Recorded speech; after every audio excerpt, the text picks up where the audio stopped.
ಇನ್ನು ಕುಮಾರಸ್ವಾಮಿ ಹಾಗೆ DCM DK Shivakumar ಅವರ ನಡುವಿನ ಪಂಥಾಹ್ವಾನಕ್ಕೆ ಸಂಬಂಧಪಟ್ಟ ಹಾಗೆ ಡಿಕೆ ಶಿವಕುಮಾರ್ ಆಪ್ತ ಬಳಗದ ಶಾಸಕ ಮಾಗಡಿ ಬಾಲಕೃಷ್ಣ ಪ್ರತಿಕ್ರಿಯಿಸಿದ್ದಾರೆ.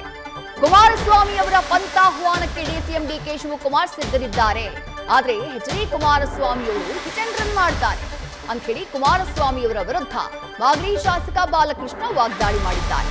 ಎಚ್.ಡಿ.ಕೆ ಅವರೇ ಪಂಥಾಹ್ವಾನಕ್ಕೆ ಕರೆದಿದ್ದು, ಅವರೇ ಬರಬೇಕು, ಅವರು ಸ್ಥಳ ಸಮಯ ನಿಗದಿ ಮಾಡಲಿ, ನಾವು ಸಿದ್ಧ ಇದ್ದೀವಿ ಅಂತ ಹೇಳಿ ಎಚ್.ಡಿ.ಕೆಯ ಪಂಥಾಹ್ವಾನಕ್ಕೆ ನಾವು ಸಿದ್ಧ ಅಂತ ಹೇಳಿ ಕಹಳೆ ಮೊಳಗಿಸಿದ್ದಾರೆ ಎಚ್.ಸಿ. ಬಾಲಕೃಷ್ಣ. ಡಿಕೆ ಶಿವಕುಮಾರ್ ಅವರು ಇವತ್ತು ಸುದ್ದಿಗೋಷ್ಠಿಯಲ್ಲಿ ಪಂಥಾಹ್ವಾನಕ್ಕೆ ನಾನು ಸಿದ್ಧ ಎಂದ ಬೆನ್ನಲ್ಲೇ ಅವರ ಆಪ್ತ ಶಾಸಕ ಬಾಲಕೃಷ್ಣ ಕೂಡ ಅದೇ ರೀತಿಯ ಹೇಳಿಕೆಯನ್ನ ನೀಡಿದ್ದಾರೆ. ಯಾಕಂದರೆ ಇದು ಶುರುವಾದಾಗಿಂದ ಇವತ್ತವರೆಗೂ ಕೂಡ ನಾನೇ ಶಾಸಕ ಅಲ್ಲಿ. ಅದರಿಂದ ಈ ಪಂಥಾಹ್ವಾನವನ್ನು ಸ್ವೀಕಾರ ಮಾಡಲಿಕ್ಕೆ ಉಪಮುಖ್ಯಮಂತ್ರಿಗಳು ತಯಾರಿದ್ದಾರೆ, ನಾವು ಕೂಡ ತಯಾರಿದ್ದೇವೆ. ಇದು ಯಾರು ಅಕ್ವಿಷನ್ ಮಾಡಿದ್ರು, ಯಾರು ವಿರುದ್ಧವಾಗಿ ಅಕ್ವಿಷನ್ ಮಾಡಿದ್ರು, ಅಕ್ವಿಷನ್ ಆದಮೇಲೆ ಅವ್ರು ಎಷ್ಟು ಸರಿ ಮುಖ್ಯಮಂತ್ರಿ ಆದರು, ಮುಖ್ಯಮಂತ್ರಿ ಆದಮೇಲೆ ಅವರು ಅಕ್ವಿಷನ್ ಆದಂಥ ರೈತರ ಬೇಡಿಕೆಗಳನ್ನ ಯಾಕೆ ಅವತ್ತು ಈಡೇರಿಸಲಿಲ್ಲ, ಇವೆಲ್ಲ ಚರ್ಚೆ ಆಗಲಿ ಸಾರ್ವಜನಿಕವಾಗಿ. ಯಾಕಂದರೆ ಕುಮಾರಸ್ವಾಮಿ ಅವರು ಹಿಟ್ ಅಂಡ್ ರನ್ ಕೇಸ್ ಮಾಡ್ತಾರೆ ಯಾವಾಗಲೂ, ಏನೋ ಒಂದು ಹೇಳೋದು, ಏನೋ ಒಂದು ದಾರಿ ದಿಕ್ಕು ತಪ್ಪಿಸ್ತಕ್ಕಂಥದ್ದು. ಇದು ಚರ್ಚೆ ಆಗಬೇಕು ಪ್ರಾಮಾಣಿಕವಾಗಿ. ಇದು ಯಾರು ಮಾಡಿದ್ದು, ಈ ಕೂಸು ಯಾರ್ದು ಅಂತ.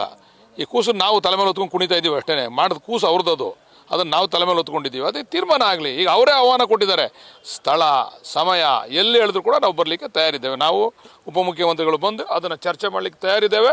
ಇದು ಯಾರಿಂದ ಆಯಿತು, ಅವರು ಏನೇನು ಮಾತಾಡಿದ್ರು, ಮೊನ್ನೆ ಅವರೊಂದು ಹೋರಾಟಗಾರರ ಸಭೆಯಲ್ಲಿ ಅವರು ಡೆಲ್ಲಿಯಿಂದನೇ ಒಂದು ಸ್ಟೇಟ್ಮೆಂಟ್ ಮಾಡಿದ್ರು, ನಾನು ಅಭಿವೃದ್ಧಿ ಪಡಿಸಿದಂಥ ಜಾಗದಲ್ಲಿ ನಾನು ಹೆಣ್ಣುಮಕ್ಳಿಗೆ ಒಳ್ಳೇದಾಗಲಿ ಅಂತೇಳಿ 8,000 ಸ್ಕ್ವೇರ್ ಫೀಟ್ ಕೊಡಲಿಕ್ಕೆ ಒಪ್ಕೊಂಡಿದ್ದೀನಿ ಅಂತ. ಅದನ್ನು ಯಾಕೆ ಹೇಳಿದ್ರೆ ಆ ಮಾತನ್ನ, ಅದು ಕೂಡ ಚರ್ಚೆ ಆಗಲಿ.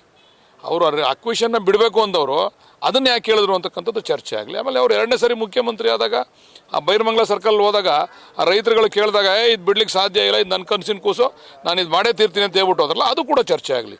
ಯಾವ್ಯಾವ್ದು ಚರ್ಚೆ ಆಗಬೇಕು ಎಲ್ಲ ಚರ್ಚೆ ಆಗಲಿ, ಸಾರ್ವಜನಿಕರಿಗೆ ಸತ್ಯ ಗೊತ್ತಾಗಲಿ. ದಯಮಾಡಿ ಅವರ ಆಹ್ವಾನವನ್ನು ನಾವು ಸ್ವೀಕಾರ ಮಾಡಿದ್ದೇವೆ, ತಲೆ ಬಗ್ಗಿಸಿ ಗೌರವವಾಗಿ ಸ್ವೀಕಾರ ಮಾಡಿದ್ದೇವೆ. ಅದನ್ನು ನಾವು ಅವರು ಕೂಡ ಬಂದು ಆ ಸಭೆಯಲ್ಲಿ ಭಾಗವಹಿಸಬೇಕು ಅಂತ ಮನವಿ ಕೂಡ ಮಾಡ್ತೀನಿ. ಎಲ್ಲ ಚರ್ಚೆ ಆಗಲಿ. 20,000 ಯಾರ ಎಕರೆ ಇದೆ, ಅವ್ರ ಹೆಸರಲ್ಲಿ ಎಷ್ಟು ಎಕರೆ ಇದೆ, ಅವ್ರ ಮಗನ ಹೆಸರಲ್ಲಿ ಎಷ್ಟು ಎಕರೆ ಇದೆ, ಅವ್ರ ಹೆಂಡತಿ ಹೆಸರಲ್ಲಿ ಎಷ್ಟು ಎಕರೆ ಇದೆ, ಅವೆಲ್ಲ ಚರ್ಚೆ ಮಾಡೋಣ. ಎಲ್ಲರೂ ಚರ್ಚೆ ಆಗಲಿ. ಸದ್ಯ ದೇವ್ರು ಒಳ್ಳೇದು ಮಾಡಿದ ನಮಗೆ, ಅವ್ರಾಗ ಅವರೇ ಚರ್ಚೆ ಕರೆದಿರೋದ್ರಿಂದ ಇದು ಸತ್ಯ ಅಸತ್ಯತೆ ಹೊರಗಡೆ ಬರಲಿ. ಅದೆಲ್ಲ ವಿವಾದಿತ ಬಿಡದಿಯ ಟೌನ್ಶಿಪ್ ಪ್ರಾಜೆಕ್ಟ್ಗೆ ಸಂಬಂಧಪಟ್ಟ ಹಾಗೆ ಬಂದಂಥ ಪಂಥಾಹ್ವಾನ ಇದು. ಮೊದಲಿಗೆ ಎಚ್.ಡಿ. ಕುಮಾರಸ್ವಾಮಿ ಅವರು ಪಂಥಾಹ್ವಾನವನ್ನು ನೀಡುತ್ತಾರೆ, ಚರ್ಚೆಗೆ ಬರುವುದಕ್ಕೆ ಸವಾಲನ್ನು ಹಾಕ್ತಾರೆ ಡಿಸಿಎಂ ಡಿಕೆ ಶಿವಕುಮಾರ್ ಅವರಿಗೆ. ಇವತ್ತು ಬಿಡದಿಯ ಟೌನ್ಶಿಪ್ ಅನ್ನ ವಿರೋಧಿಸಿ ಪ್ರತಿಭಟನೆ ಮಾಡ್ತಾ ಇದ್ದಂಥ ರೈತರ ಜೊತೆ ಡಿಸಿಎಂ ಡಿಕೆಶಿ ಸಭೆಯನ್ನ ಮಾಡಿದ್ರು. ಅದಾದ ಬಳಿಕ ಸುದ್ದಿಗೋಷ್ಠಿಯನ್ನ ನಡೆಸಿ ಮಾತನಾಡಿದ ಅವರು, ಪಂಥಾಹ್ವಾನಕ್ಕೆ ನಾನು ಸಿದ್ಧ ಇದ್ದೀನಿ, 3 ದಿನಗಳ ಸಮಯ ಸಾಕು ನನಗೆ ತಯಾರಿಯನ್ನ ಮಾಡ್ಕೊಳ್ಳೋದಕ್ಕೆ. ಸಮಯ ಹಾಗೆ ಜಾಗವನ್ನ ಅವರೇ ನಿಗದಿ ಮಾಡಲಿ, ಅದೇನೇನ್ ಚರ್ಚೆ ಆಗುತ್ತೋ, ಯಾರ್ಯಾರ ಹೆಸರಲ್ಲಿ ಏನೇನು ಆಸ್ತಿಗಳಿದೆಯೋ ಎಲ್ಲವೂ ಕೂಡ ಬಹಿರಂಗ ಆಗಲಿ, ಬಹಿರಂಗ ಚರ್ಚೆಗೆ ನಾನು ಸಿದ್ಧ ಇದ್ದೀನಿ ಅಂತ ಹೇಳಿ ಕುಮಾರಸ್ವಾಮಿ ಅವರ ಪಂಥಾಹ್ವಾನವನ್ನ ನಾನು ಸ್ವೀಕರಿಸಿದ್ದೀನಿ ಅಂದ್ರು ಡಿಸಿಎಂ ಡಿಕೆ ಶಿವಕುಮಾರ್. ಎಚ್.ಸಿ. ಬಾಲಕೃಷ್ಣ ಅವರು ಡಿಸಿಎಂ ಡಿಕೆ ಶಿವಕುಮಾರ್ ಅವರ ಆಪ್ತ ಬಳಗದಲ್ಲಿ ಗುರುತಿಸಿಕೊಂಡಿರುವಂತಹ ಮಾಗಡಿಯ ಕಾಂಗ್ರೆಸ್ ಶಾಸಕ, ಅವರು ಅದನ್ನೇ ಹೇಳಿದ್ದಾರೆ. ಡಿಕೆ ಶಿವಕುಮಾರ್ ಅವರು ರೆಡಿ ಇದ್ದಾರೆ, ಸತ್ಯ ಹೊರಗಡೆ ಬರುತ್ತೆ.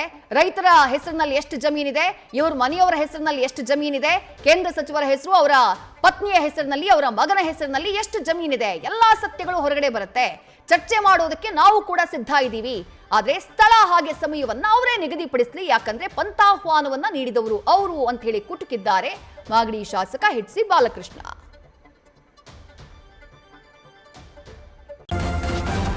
ನ್ಯೂಸ್ ಫಸ್ಟ್ ನಿರ್ಭೀತಿಯಿಂದ ನಿಮ್ಮ ಪರವಾಗಿ.